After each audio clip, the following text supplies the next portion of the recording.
Well, it is time for freshman high school art class, and I am pumped to begin painting. Unfortunately, Mr. Bloom, our art instructor, starts the hour with a lengthy tirade against certain students who are troublemakers. Though he isn't naming names, I'm sure the targets of this lecture are the several leather-jacketed James Dean wannabes we have in class. All the other students sit listening to Mr. Bloom rant like tiny little solemn statues, except me. I'm restless and I'm itching to get started with the art part of art class. So I try to open my jar of blue paint, but it's stuck. And while Mr. Bloom's in mid-rant, I walk up to him and I ask him to open the jar for me. And he screams at me to get back to my desk. And I rush red-faced to my seat, where everyone is staring at me, just incredulous at this completely clueless behavior on my part. He then singles me out as the perfect illustration as to what he's been talking about, the disruption and disrespect.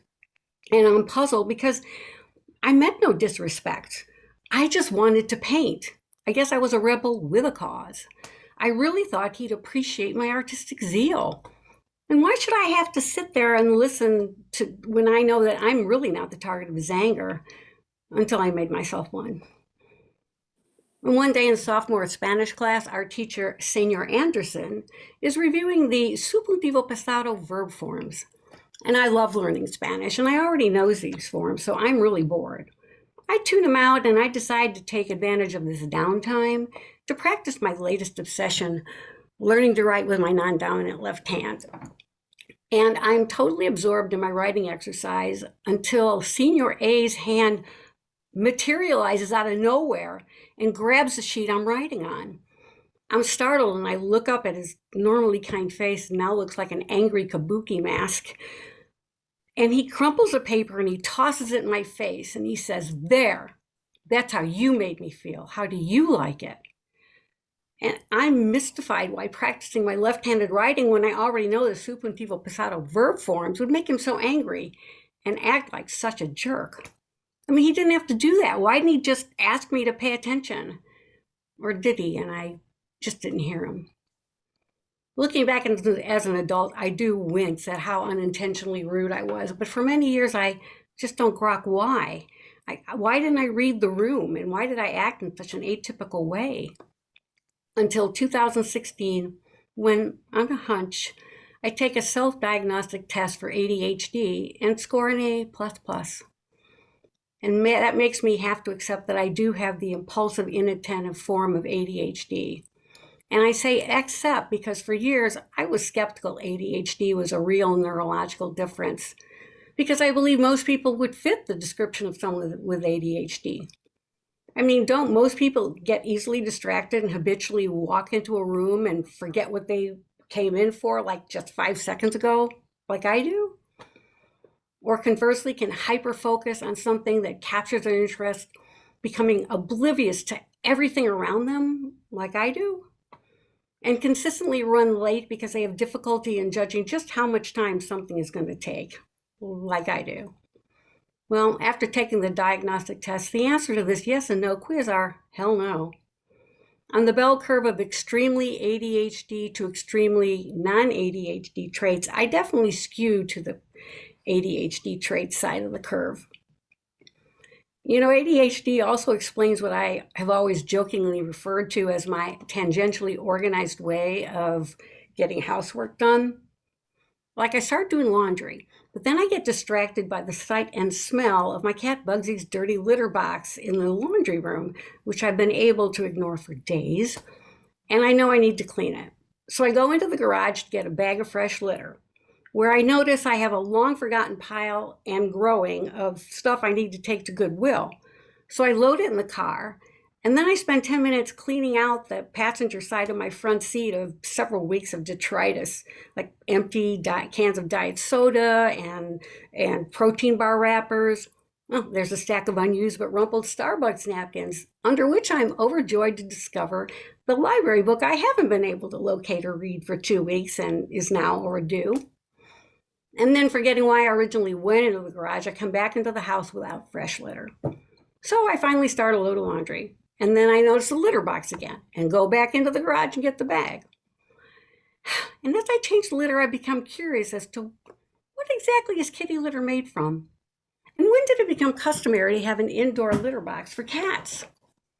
Which leads me to drop everything and Google composition and history of kitty litter and spend the next few hours down the rabbit hole Googling and reading whatever other tangential topic pings interest in my brain, completely forgetting about the load of wet laundry that hasn't yet made it to the dryer until the next morning when I have to rewash the slightly mildewy smelling clothes. And that's one load down and just two to go. Yet, I rarely mention ADHD and I never complain about it. In the landscape of the non-neurological differences that I could have, it's the least personally or socially problematic. I mean, compared with bipolar or schizophrenia or sociopathy, it's like a molehill. It's not a mountain. Or as we in the ADHD tribe put it, it's a difference, not a disease.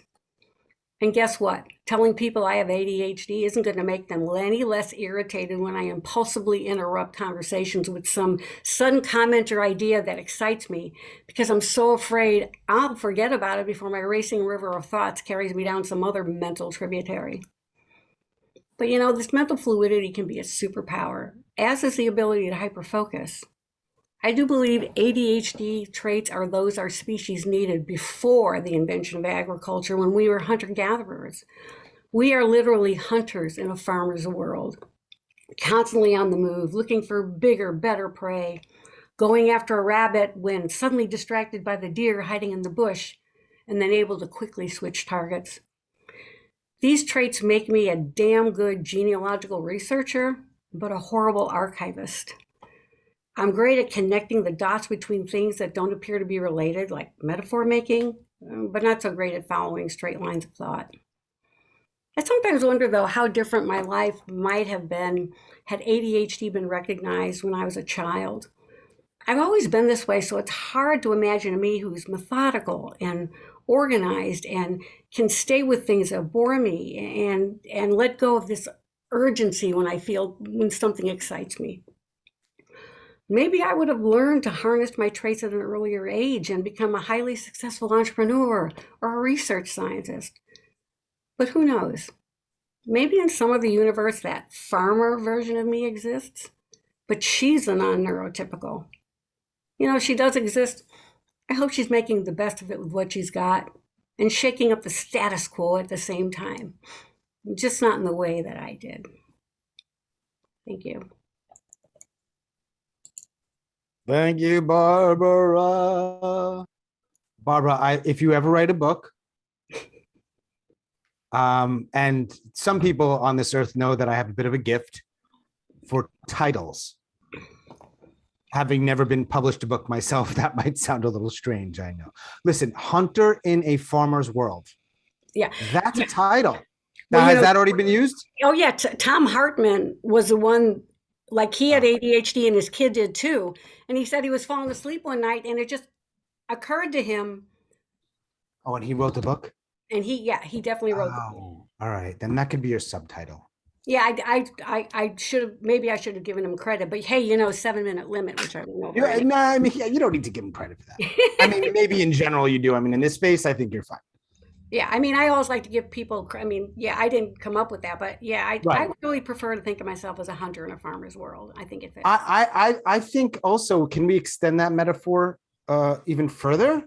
Mm-hmm. Like, we're like, most of us aren't farmers anymore either. So there's some other opportunity there to play with words.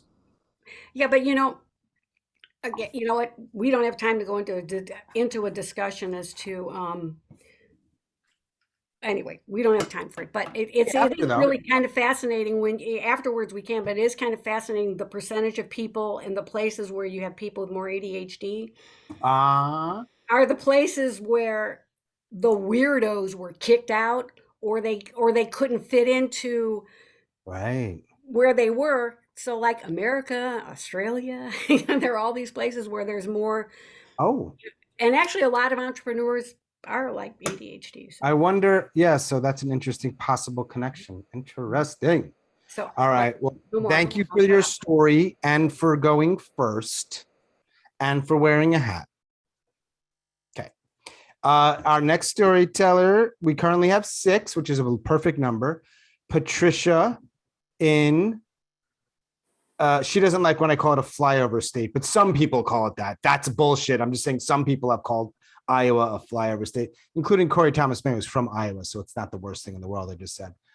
Let me spotlight her. Patricia in Iowa, the stage is yours. In one 14-month period, my husband of 15 years left me with our 2 boys. My father died after a 12-year illness. My mother, who had been his caretaker, had to be comforted and relocated. I moved 3 times. I took my sons and went back to graduate school so I'd have that piece of paper that said, yes, you do have to pay me enough to feed my children. And I interviewed 3 times. Now that first interview, I'm a librarian. This was at a Catholic high school in Davenport, Iowa. And the principal said, this was 1976, and I knew about the federal law from 1964 that said you cannot discriminate in these areas. He began by saying, I know there are things I can't ask you, like I can't ask you about your religion, but I'm going to ask you some things, and if you tell people that I asked you, I'll say I didn't, and they'll believe me instead of you. I want to know where you and your sons will be on Sunday mornings. I said, we'll be at home. He said, how do you feel about burning the flag? I said, it hasn't come up. He asked other things, but I don't remember them because I knew very well they were not going to offer me a job. And I was glad. Now that second interview was a small public library. The front page of the application form seemed perfectly reasonable. I turned the page. The top half of the second page had 3 questions. The first was, what was your father's average monthly income while you were in high school? Second question, attend church daily, weekly, monthly, annually, never. Third question, drink alcoholic beverages daily, weekly, monthly, annually, never. I circled that half of the page and wrote yes in the largest letters I could manage. And then I talked with them briefly, turned it in and left. They offered me a job. But by then, I had accepted the job at another public library. They hadn't asked anything inappropriate in their form or in the interview. They offered me a job and I took it. Now, about 3 months into that job, I got a phone call from a board member. There were 9 board members. Those are all my boss. She said, I need to talk to you. I said, I'm right here at work. Come on in. So she did. She sat down in my office and she said, I just had a phone call from someone who said she could not order a book on interlibrary loan because it was Christian and the director was an atheist. Well, I thought back when I first moved to town, a board member, my boss, had come to our house and said, my wife and I would like to take you to the Lutheran church on Sunday. And I had said, no, thank you. He came the second week and said, my wife and I would like to take you to the Methodist church on Sunday. And I said, no, thank you. He came the third week and he snarled, my wife and I would like to take you to whatever church you want to go to on Sunday. I said, no, but thank you. I had a couple things on my mind. other than choosing a church. So now my board member is there saying someone couldn't order a book because I'm an atheist. Well, I said to her, can you see the circulation desk? She said, yes. I said, do you see the display right behind it that you can reach without even having to move away from the desk? She said, yes. I said, that's the religious bestsellers list from the New York Times. I think some of those are Christian. She said, well, yeah. I went down and got an interlibrary loan form. I brought it up and put it in front of her. I said, can you put your finger on the place that asks you to describe the religious orientation of the item being requested? Well, she couldn't find that. She said, I have a phone call to make. I said, I have a staff meeting to plan. She left. I called all the staff members for a meeting before the library opened the next day. I met them at the door. I didn't let them turn any lights on. When they were all seated, I said, if we're going to operate from the dark ages, we should do it in the dark. And then I said, so who told someone they couldn't order a book because it was Christian and I was atheist? No one. Do you all see the display behind the desk? Well, yeah.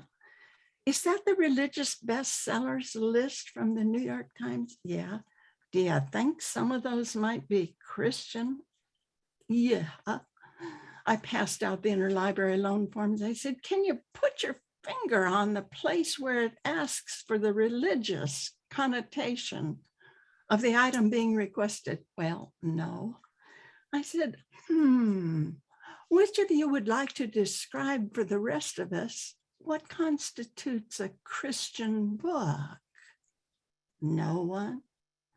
I said, I've been here 3 months. Which one of you knows me well enough to speak to my religious orientation? No one. We turned the lights on and opened the library. Within a week, one person resigned. The library board member and his wife were good friends with a city council member and his wife, and the council member's wife was working for me. She left. We were kind of glad she was the only one who smoked and made the staff room stink. Badass, I guess.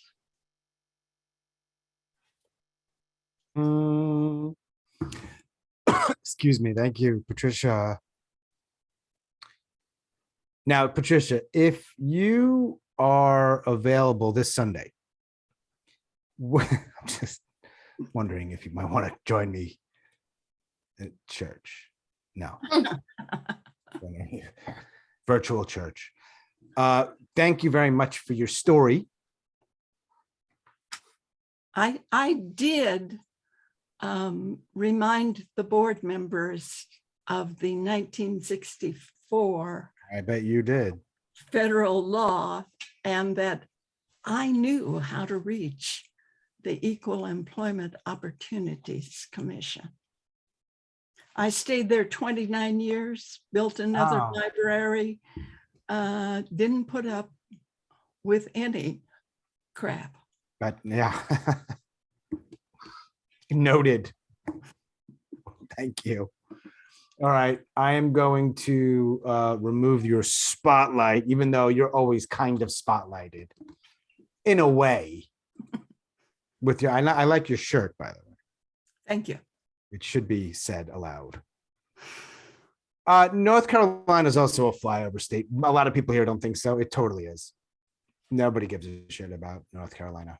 Is anybody here from North Carolina? I don't know if we have any Carolinians here. Yeah, nobody cares. Sherry, you're in Virginia, right? You in Virginia, Sherry? Yeah, it's less flyover than North Carolina. Outside of DC, yeah. Yeah, you're not. I'm in South Carolina. Who is? Me. Adrian. Well, if North Carolina's flyover, then so is South Carolina, for what it's worth.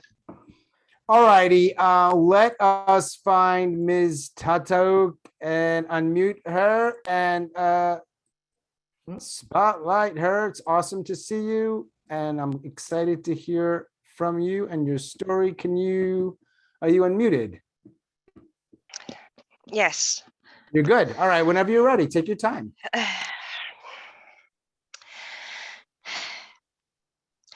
My name is Tatauq.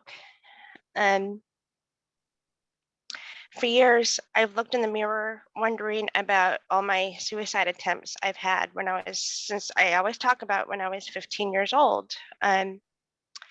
15 years old was always my first attempt. 15 attempts later, I talked about it still. And, it's been 6 years next month, and I still tell myself, that I am more than I am.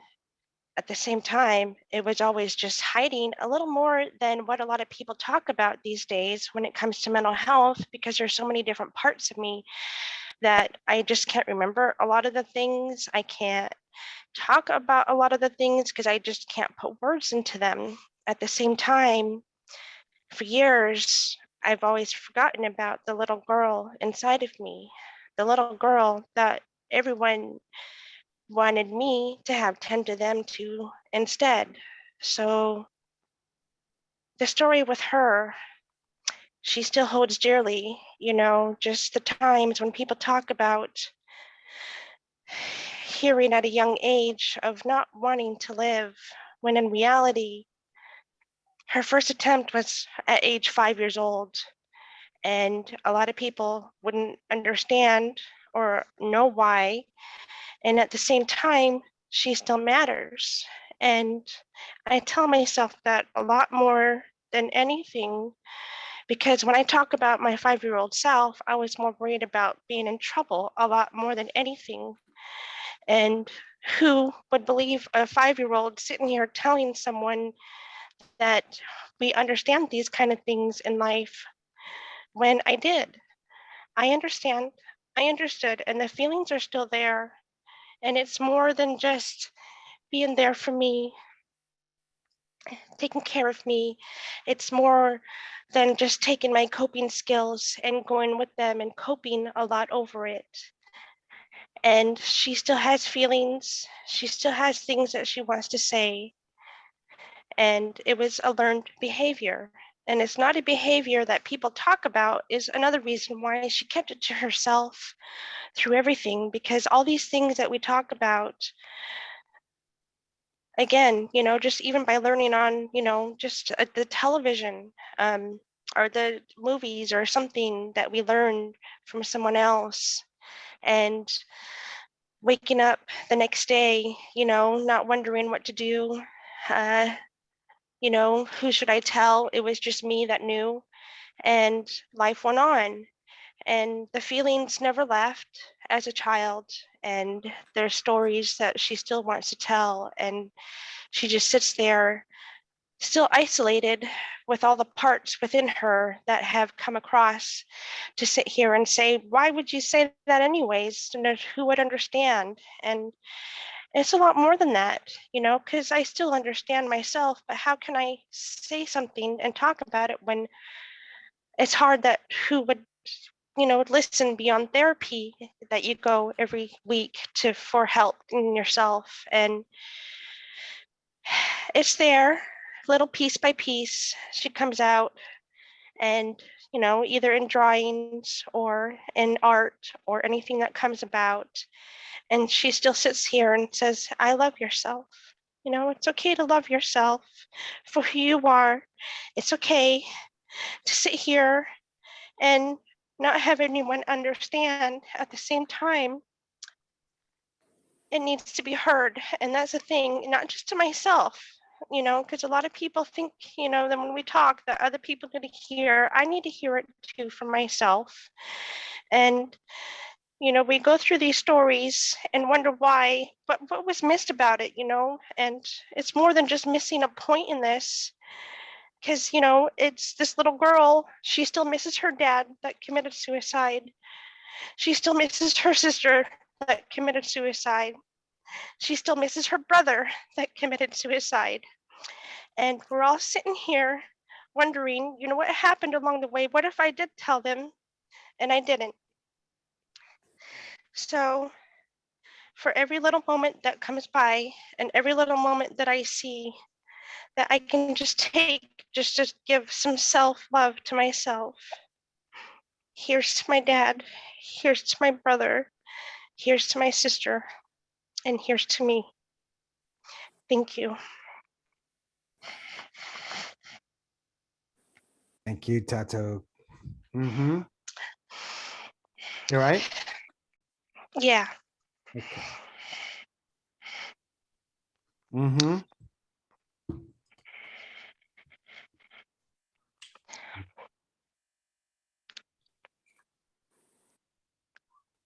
I appreciate you sharing that. Thank you. Yeah. Yeah. You're up in Alaska, right?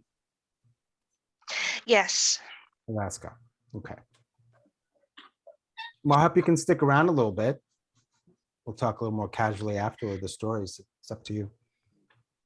Definitely. Thanks. Yeah, of course. I'm glad you're here. Here's to you. Mm-hmm. Yeah, definitely not. I mean, I hate to, oh man, I don't want to ever sound trite, or if that's the right word, but man, that's got to be a hard story to tell, you know, to people you don't really know. Maybe it's easier that way sometimes. I don't know, but definitely takes some courage. So I really do appreciate that. It does. At the same time, like you said, sometimes when we don't have attachments involved, it kind of makes it easier when other people are listening. Yeah, of I appreciate it. Thank you. course. Yeah, stick around. Cool. All right, let us move transition. How do we say transition in French? Madeleine, how do we say transition in French? That transition in French. What? Is that Trans- transition in French, or did you just say it with the transition. bogus French accent? You thought that Transition. Tracey thinks that my accent isn't real. What? How do you I say think trans? I think Yeah. it's transition. That's exactly what I said. But It I is know, not. but I don't know what the verb is. Transitionner. Transitionner. There you go. Wait, is that me speaking or you speaking? That's Madeleine speaking. Oh, okay, because it sounded like me. My French is No. that. I don't know what you're all hearing, because to me, I sound, when I hear myself say it, it's exactly like that. I get it. You might not. All right, Madeleine in Quebec, the stage is yours whenever you're ready, young lady. Okay. Thank you for listening right till the end. It's a little long. All right.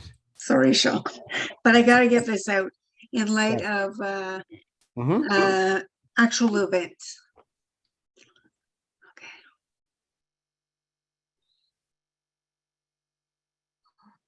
Here's the story.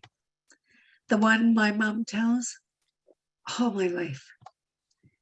When Madeleine was born, the nurse said, "This one is ready to run," as I kicked my little feet up against her, taking my first breath.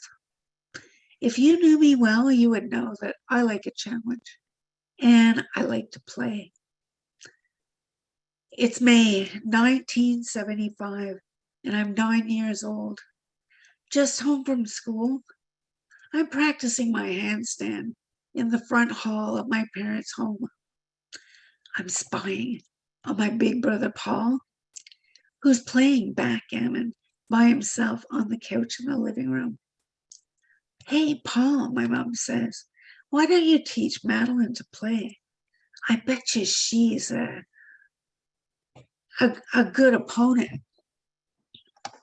And I'm surprised when he says, "Yeah, okay, whatever." And I slip into position opposite him, the game between us. I'm delighted with this idea. I don't know my big brother very well. He's old, like graduating from high school old. And he's different.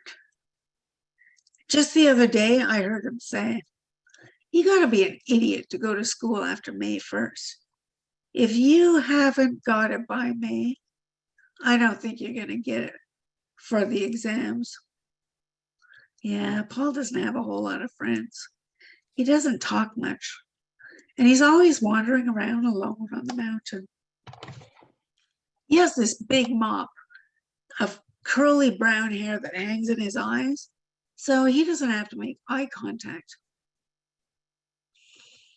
He looks like Grizzly Adams on TV, and he acts like a grumpy bear. Paul teaches me to play, and I pick up really fast. He beats me, but I can see he's impressed. He pushes his hair out of his eyes, and he looks at me with these bright blue eyes, filled with interest, just like mine, and says, "Okay, let's play again." And I'm hooked. Just a few years ago, when I was 6, my parents enrolled me in French school. It was the trendy thing to do. All the moms in the neighborhood were realizing that their bigger kids were leaving Quebec because they just didn't have enough French to work. Quick solution, put the little kids in French school. It's a challenging environment for me. Those Catholic nuns drill arithmetic into our heads like drill sergeants in the army. Motivated by gold stars and snacks and hugs, I aim to please. So now, learning backgammon today is a breeze.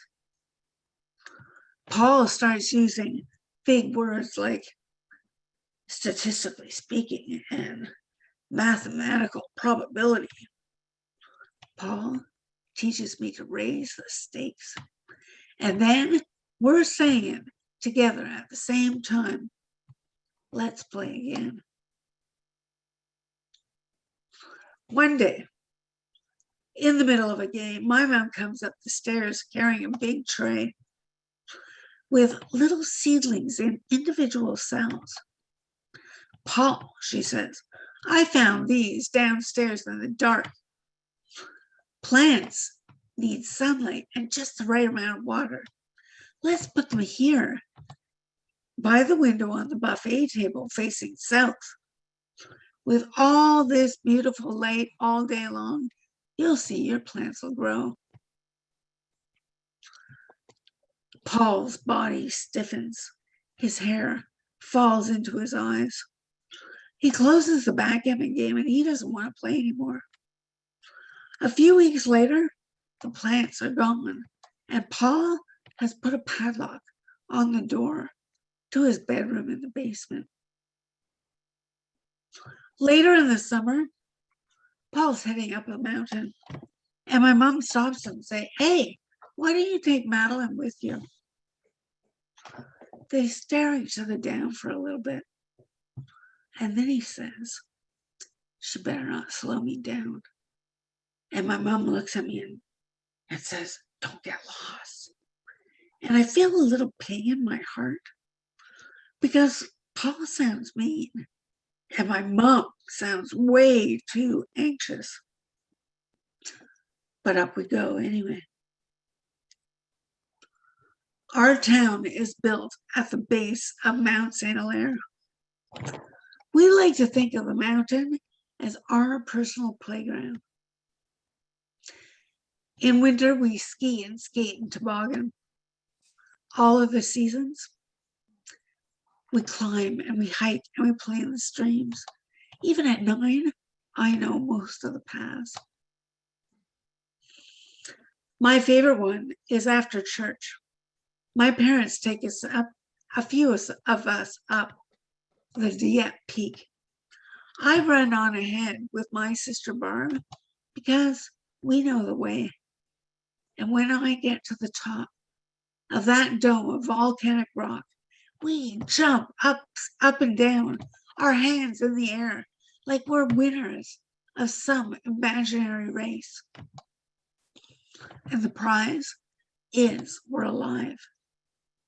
At the top of the world, on this little blue marble floating through space, I can see clearly in all directions, all the way to Montreal, to the northwest.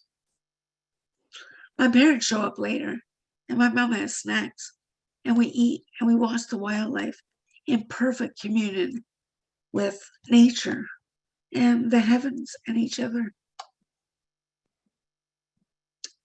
Paul doesn't take that path. He jumps the stream, heads south, and says, we're going up Rocky. I don't know that path. I've never been up that peak. The path looks steep and dangerous. But I said I wouldn't slow him down. And I told my mom I wouldn't get lost. So I jumped the stream and I follow. I jump from rock to rock. But I get tripped up on a root and I skin my knee. I feel tears stinging my eyes, but I won't cry because I'm not a baby. I dig my hands deep into the black earth, looking for a handhold, a root, a rock, anything to pull the weight of my body up. When the path levels out, Paul's nowhere to be seen, and I sprint along the path until I hear, over here, and I stop dead in my tracks. I look to my left, and I push the foliage out of the way, and there's Paul, sitting on a rock, his legs dangling over a cliff. I'm afraid to fall off the edge, but I sit beside him, and the rock is warm under my hands and legs. I look for a view, but I can't see much because the leaves are so overgrown.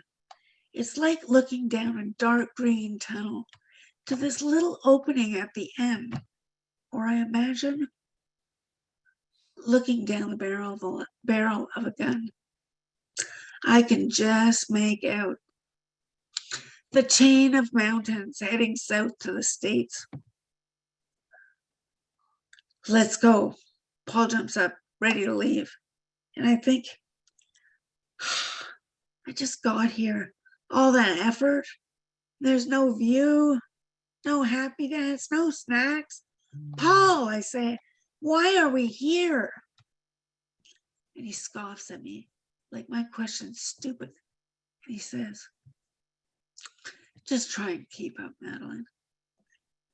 And I run all the way home, trying to keep up with my big brother, Paul.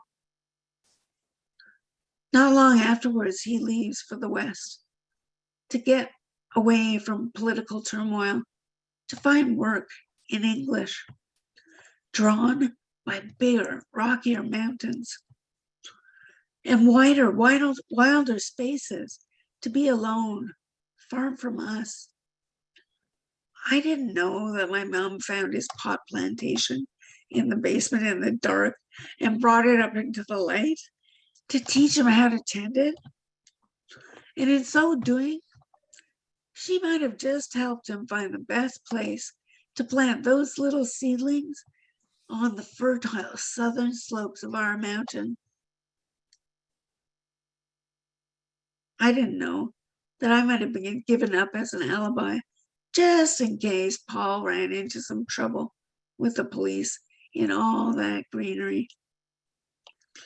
I didn't know that all of Paul's oddball behaviors in high school just might have been signs pointing to the struggle he would have with mental health issues that would haunt him for all his adult life.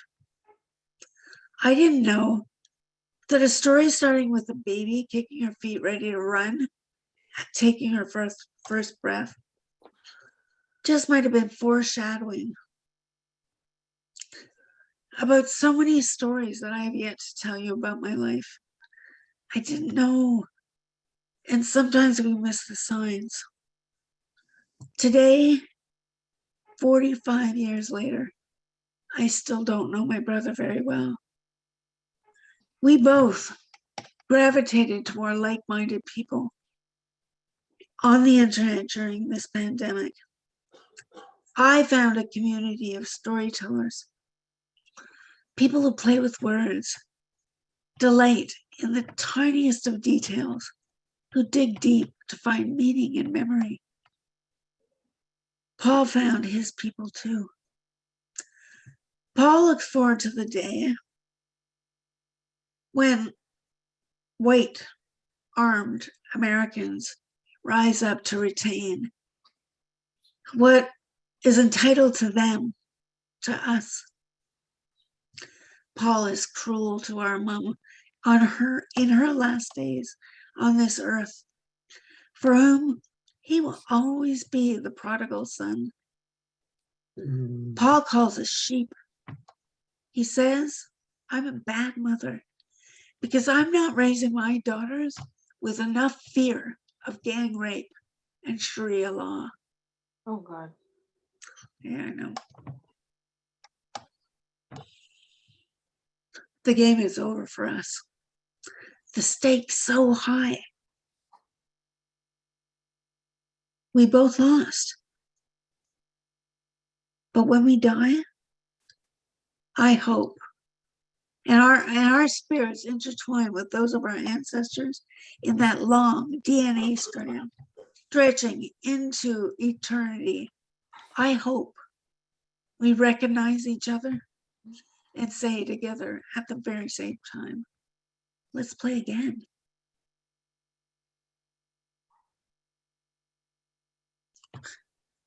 Thank you for listening. Yeah. Yes, thank you, Madeleine. Ooh, all right. Bye, Susan. Wow. Okay. So Paul, huh? Yeah, oh Canada. Oh, Canada. Oh, Paul. All right. Some really interesting stories this evening.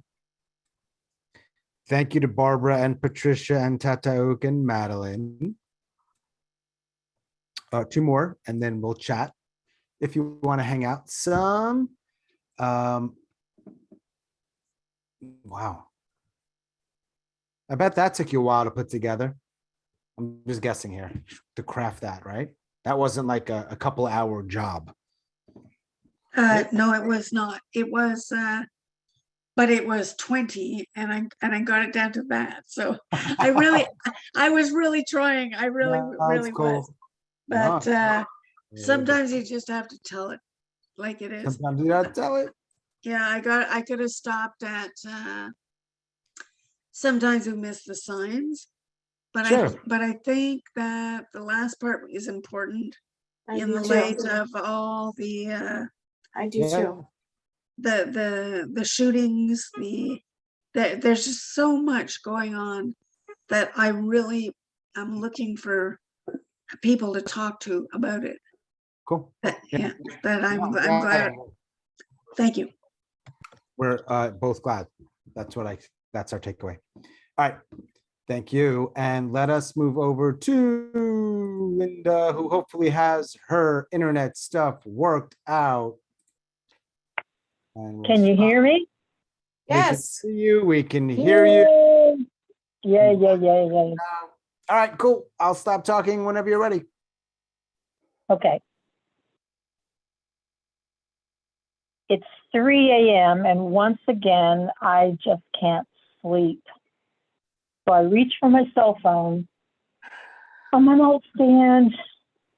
I knock over a glass of water, but I got my cell phone. Have anybody contacted me in the last 4 hours? Nope, not a single one. Now, that wasn't unusual. I mean, who's going to be contacting me at 3 in the morning, right? Most people are asleep. I decide I'm going to update my contact list. Maybe I should reach out to someone. I hadn't done that in over a year, updated my contact list. There are definitely some folks I wanted to delete. I never really wanted to hear from them, but there were people I wanted to hear from, and I was lonely. Okay, still couldn't sleep, so I decided to finish reading a book I've been working on by Mary Trump, Too Much and Never Enough. It was all about the extremely dysfunctional Trump family. I was relating. I was seeing a lot of that kind of crap in my family. That didn't improve my mood either. Then I get up and I move through the rest of my day. I'm still feeling so lonely, so alone. Planting cucumbers, sunflowers, digging in my garden, those things always cheer me up. Even pulling weeds can soothe me. My roses are blooming. The pansies are in full bloom, just bending over so heavy from the rain. They're brushing the grass. I harvest some lavender. The lemon balm, I pick an armload of that. It smells like heaven. And I pile it all over the kitchen counter. Surely if I bring all of these good fragrances in my house, it will cheer me up. The day goes on and on. I didn't feel like eating lunch. I'm really feeling lonely. 4:30, my phone rings. Yes, somebody wants to talk to me. I figured it was probably, somebody calling me, wanting to sell me some sort of warranty on my car that had expired 5 years ago. So I dashed over the floor. I picked it up. Oh my God, it was Kathy, my best friend from high school. 54 years of friendship. That person was calling me. I hadn't heard from her in almost a year. Oh my God, it was so good to hear her voice. We talk for over an hour and a half. It was like we'd never lost touch. It was such a connection, such a vibrant energy. You just could feel it. We shared things just like we used to do. Like when we hid out in her car in the parking lot, when we skipped classes and we ducked down on the floorboards so the vice principal wouldn't see us. We giggled and we drank Cokes. We laughed and laughed about all the good times, all the fun things, and some of the trouble we got in. Then there was that time we went for a ride. We skipped class again. Driving around the Mennonite farms, dodging the horse and buggies and the big piles of horse turds in the twisty, turny roads. She ran the car off the road in a ditch, but we got out and we managed to get back to the bus lot just in time to get on the school bus. It was just like old times. We set a date to meet up this summer and laugh and cut up and cry just like we used to. We had so many more memories we wanted to share. When we got ready to hang up, she said, "Linda, just like you, I gave up on my family. They really weren't my kind of people. But you and I, we are tribe. We're true kin. We will always love each other forever." And I knew deep in my soul, I would always have an honest to God friend. Boom. Thank you, Linda. Also wearing a floral print. This is my garden dress. Okay. Is this a spring thing that is a common? I guess that makes sense, right? People wearing floral prints. All right. Thank you for telling that story with us here this evening. I appreciate it. Man, friends, yep. All right, one more, and then if you want to hang out and talk, we could talk about stuff. I wrote some stuff down. I'm like, oh, I want to ask Barbara this and talk to Tatauq about that, because that's just what I like to do. Tracey Starin is here. She, I believe, is our final teller, unless somebody has been inspired, they could certainly tell a story after Tracey. Let me know. You can just put it in the chat or let me know after she's done. Tracey, let me spotlight you. Let me remove the spotlight of one Linda. Make you. All right, cool. Whenever you're ready. With respect to Madeleine, a lot of similarities in our stories tonight. So the phone rings and I answer it and I hear on the other end, Trace, you got to help me. And I am immediately delighted because on the other end is my favorite cousin, Dave. So I know whatever comes next is going to be some kind of adventure. And he says, you got to come to the mall with me and help me pick out something for the Secret Santa at work because I don't know what I'm doing. And of course, I agree. And he says, I'll pick you up in 10 minutes. And Dave is my hero. I am 12 and he's 20. And he can do everything that I wish I can do. He can drive and he goes to whatever concert or hockey game he wants to go to. And he can stay out late and he has all these cool friends and some of them ride motorcycles. And I am just so grateful anytime he wants to hang out with me. And so I throw on my winter jacket and I tell my mother, I'm going with Dave to the mall. And she can't believe that I'm going to do that because I have specifically done all the shopping that I need to do just so that I do not have to be in the mall this close to Christmas. It is December 23rd. But of course I will to hang out with Dave and he picks me up and we go and the mall is insanely crowded, but I don't even care because as I told my mother, I don't have to do the shopping. I'm just accompanying. And I help him pick out the item. Isotoner gloves, I tell him, is perfect for a gift for someone you don't know that well. And to celebrate, we go down to Sports Authority, the store that sells sports memorabilia, and we both buy New York Islander keychains, and then we go grab dinner at the food court. And I had an amazing time. I do anytime I hang out with Dave. So I call Dave on the phone and I say to him, you got to help me out. And he says, yeah, what's up? Because I am 15 and he's 23 and I don't want to be the only person who shows up at the party without beer. I say to him, you got to buy me alcohol. And he says, I'll pick you up in 10 minutes. And he takes me to the store and he buys me a 6-pack of beer and a 6-pack of wine coolers. And he won't even take the money from me. And he says, listen, don't do anything stupid, okay? I said, yeah. And he says, and don't get in anybody's car, right? And I go, yeah. And he goes, and listen, don't tell your mother or my mother that I did this, right?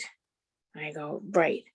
And I'm just so delighted because he's my cousin and he's my hero. And he can do all the cool things that I wish I could do, like hang out in bars and go to clubs. And I'm cool because I show up with beer and wine coolers to the party because of my cousin. And so the phone rings. And I hear, you got to help me, Trace.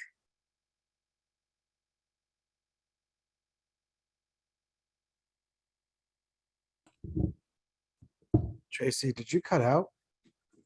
I'm dated. It's 5. Am I back? Yeah, you cut out about 15 seconds ago. Your brother had Hello? just, can you hear me? Okay. No, you're not. I can hear you, but you're frozen. Yeah. Do you want to hang on? Let's see if we can work this out because I don't want to miss your story at all. What's going on your end? Is it your end? Is she frozen to you all? Yeah. I don't know. Oh. It was weird. Back? Now you're good. Okay. Yeah. So so there was a phone call, another phone call. Okay. So the phone rings and I hear, Trace, you got to help me. I'm devastated. This is my cousin Dave. And this time I'm 42 and he's 50. And I know that whatever comes next is not going to be good. He's rambling. He's upset. He's manic. We've suspected for a while now, the whole family has suspected for a while now that he hasn't been doing well. He's been going to work, but he hasn't been communicating regularly. Doesn't look very good. He hasn't been eating right. He hasn't been talking to very many people. And he's in a really bad state. We talk on the phone for about 2 hours and he's not making sense. And I tell him I want to call a doctor. And he says, no, please no. And we talk on the phone the next day for about 2 hours. And he's rambling and he's hyper and he's not making sense. He thinks he's done everything wrong in his life. He's apologizing to me. He's apologizing to his mother. He's apologizing to my mother. He's paranoid. He's angry. I call his older brother. I call his younger brother. They're aware of his condition. They don't think there's anything they can do about it. I call a friend of mine who's a social worker. She gives me a phone number. I tell him I'm going to call it. He says, please no. And we go through this again and again and again. Finally, it gets to a point where he is non-functional. Some people reach out. Some friends reach out. They call a doctor for him.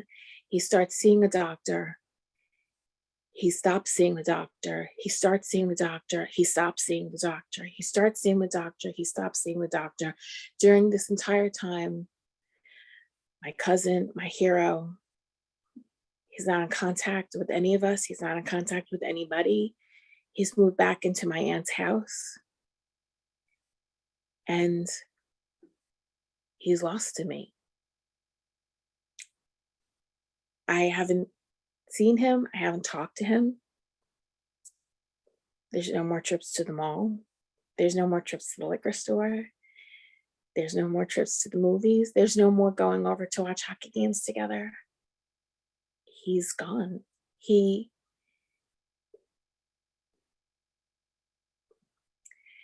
were so afraid that we were so afraid that we were going to lose him. And he's still here, but we have. I just wish I had my cousin back.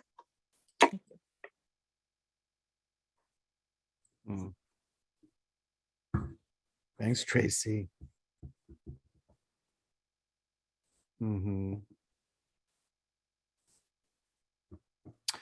Wow. Thank you all very much for your stories. Appreciate it. You're welcome. I will, yeah, thank you. Thank you. Does anybody else have anything? We can unmute and chat. Maybe you have a question. So just to say again, I know I'm kind of not really tongue in cheek, but in the event description, I kind of make it clear. I have all these little red circles with the don't do this, don't do this, don't do this. So I just want to create a space where people can feel comfortable and be honest, but not be judgy or preachy or judge, all those things that nobody fucking ever wants. But I don't think you're probably like that, especially when you're talking about some of this kind of stuff. You know, but if people want to talk about, share something, or they have a question, I certainly have a few. I'm just curious. That would be cool. So, yeah. So feel free to unmute. I'll actually, let me stop the recording. We don't need to record this. Hang on.